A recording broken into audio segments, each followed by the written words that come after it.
Parole de Dieu quotidienne.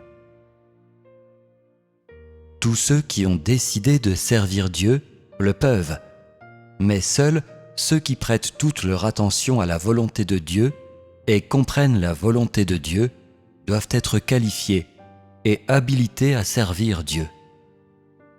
Dans vos expériences, on peut voir que beaucoup de gens croient que servir Dieu signifie répandre avec ferveur l'Évangile pour Dieu, se mettre sur la route pour Dieu, dépenser et sacrifier pour Dieu, et ainsi de suite. Même les gens les plus religieux croient que servir Dieu signifie courir à droite et à gauche avec une Bible dans leurs mains, répandre l'Évangile du royaume des cieux et sauver les gens en les invitant à se repentir et confesser. Plusieurs responsables religieux pensent que servir Dieu signifie prêcher dans les chapelles après avoir étudié au séminaire et enseigner aux gens en lisant des chapitres de la Bible. De nombreux frères et sœurs croient que servir Dieu signifie ne jamais se marier ou élever une famille et consacrer tout leur être à Dieu.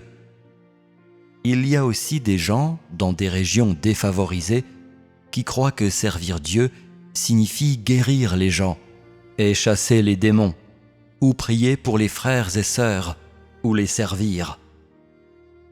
Parmi vous, il y en a plusieurs qui croient que servir Dieu signifie manger et boire les paroles de Dieu, prier Dieu tous les jours et visiter des églises partout.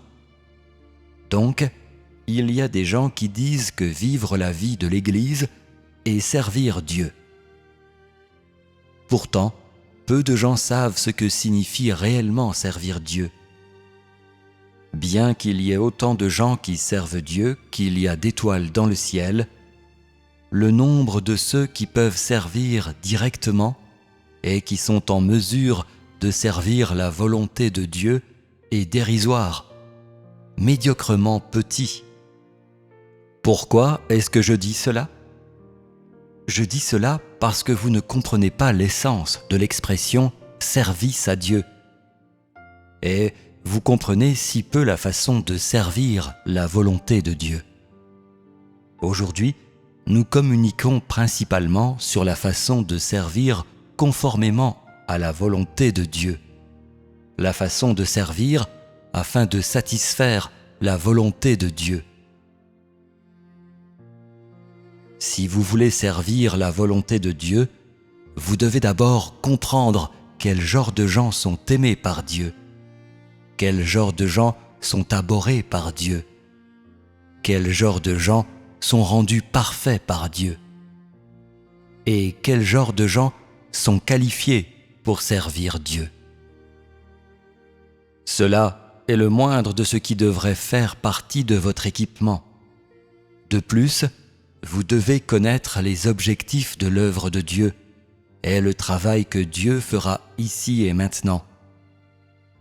Après avoir compris cela, et par la direction des paroles de Dieu, vous entrerez d'abord et vous recevrez d'abord la commission de Dieu.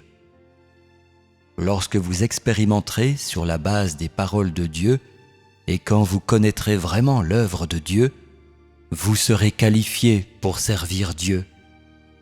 Et c'est quand vous le servez que Dieu illumine vos yeux spirituels et vous permet d'avoir une meilleure compréhension de son œuvre et de la voir plus clairement. Lorsque tu entreras dans cette réalité, tes expériences seront plus profondes et réelles.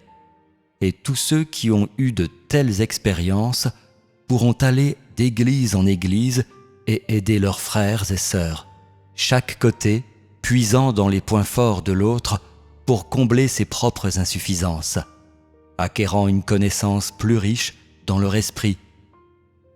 Ce n'est qu'après avoir atteint cet effet que vous pourrez servir la volonté de Dieu et être rendu parfait par Dieu au cours de votre service.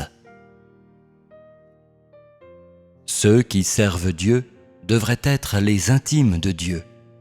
Ils devraient être aimés par Dieu et capables de la plus grande loyauté à Dieu. Peu importe que tu agisses à l'insu des gens ou devant eux, tu es en mesure de gagner la joie de Dieu devant Dieu. Tu es en mesure de tenir ferme devant Dieu. Et quelle que soit la façon dont les autres te traitent, tu suis toujours ton propre chemin et tu prêtes toute ton attention au fardeau de Dieu. Seul un tel homme est un intime de Dieu. Que les intimes de Dieu soient capables de le servir directement vient du fait qu'ils ont reçu la grande commission de Dieu et le fardeau de Dieu. Ils sont en mesure de considérer le cœur de Dieu comme le leur propre et le fardeau de Dieu comme leur fardeau. Et ils n'accordent aucune importance à leur gain ou leur avantage, même quand ils ne retirent aucun avantage et ne gagneront rien. Ils croiront toujours en Dieu avec un cœur aimant. Et donc, ce genre de personne est un intime de Dieu. Les intimes de Dieu sont aussi ses confidents. Seuls les confidents de Dieu pourraient partager son inquiétude et ses désirs. Et bien que leur chair soit endolorie et faible, ils sont capables d'endurer la douleur et d'abandonner ce qu'ils aiment pour satisfaire Dieu. Dieu confie plus de fardeau à de tels gens, et ce que Dieu fera est exprimé par ces gens. Ainsi, ces gens sont aimés par Dieu. Ils sont les serviteurs de Dieu. Ils sont selon son cœur, et seuls des gens comme cela peuvent régner avec Dieu. Lorsque tu seras vraiment devenu un intime de Dieu, c'est précisément alors que tu régneras avec Dieu.